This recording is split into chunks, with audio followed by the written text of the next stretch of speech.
Yeah, as soon as I received my diagnosis, the cancer center, when I talked with the secretary, told me that she would be sending me some videos that it would be great if I could watch prior to the appointment, which I did. They were very helpful. As a matter of fact, when I came to my first appointment with Dr. Barth, I wanted a mastectomy, and there was no changing my mind. I think I was probably similar to a lot of women, which was, I'm scared to death, it's only a breast, and I want it removed. It's not uncommon that a woman will come in and say, oh, just take both my breasts off like this, and I'll so you have cancer in one breast, and say, well, just take them both off, just do a bilateral mastectomy. And I said, well, why do you want? We'll talk about this. Say the left breast. I'll say, well, why do you want your right breast taken off? And she'll go, well, I know I'm going to develop cancer in that. I said, what do you think your chances are of developing cancer in that other breast? And she'll say, well, I think I'm almost definitely going to get cancer in the other breast. And then we'll actually go through the data, and in fact, the chances are about 0.2% per year.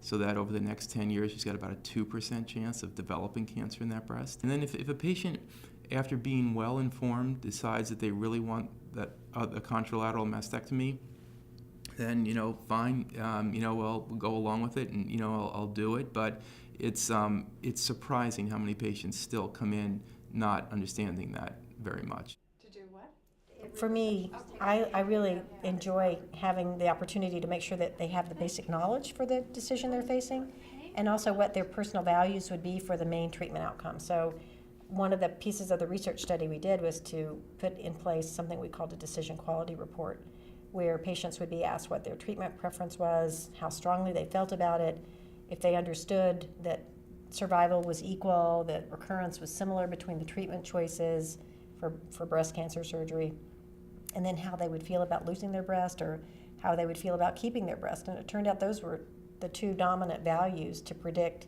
if women chose breast conservation or mastectomy.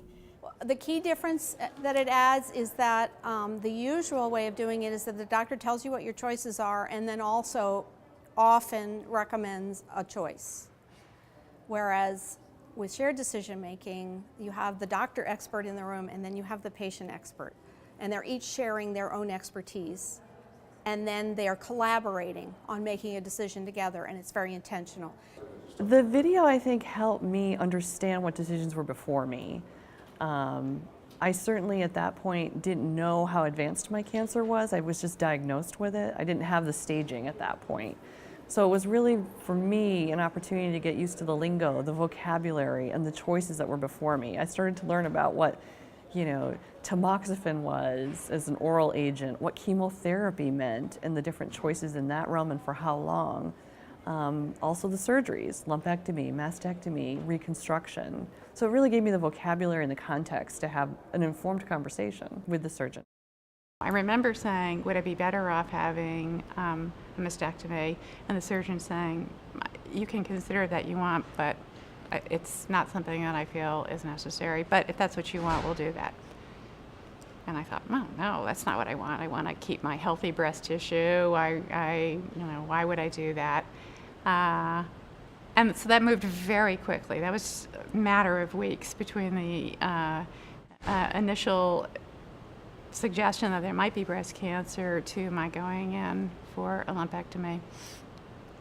In hindsight, I wish things had slowed down because I had a second diagnosis. The process of decision making really happens in the surgical oncologist's office. I mean, so because we'll go over the pros and cons of each of their different options with them and come to a decision about how to best treat them. I just like to take things as a clean slate with the patients and kind of talk to them, and then I kind of go through the pros and cons of, say, just for making this decision about lumpectomy versus mastectomy, for example. We go through the pros and cons.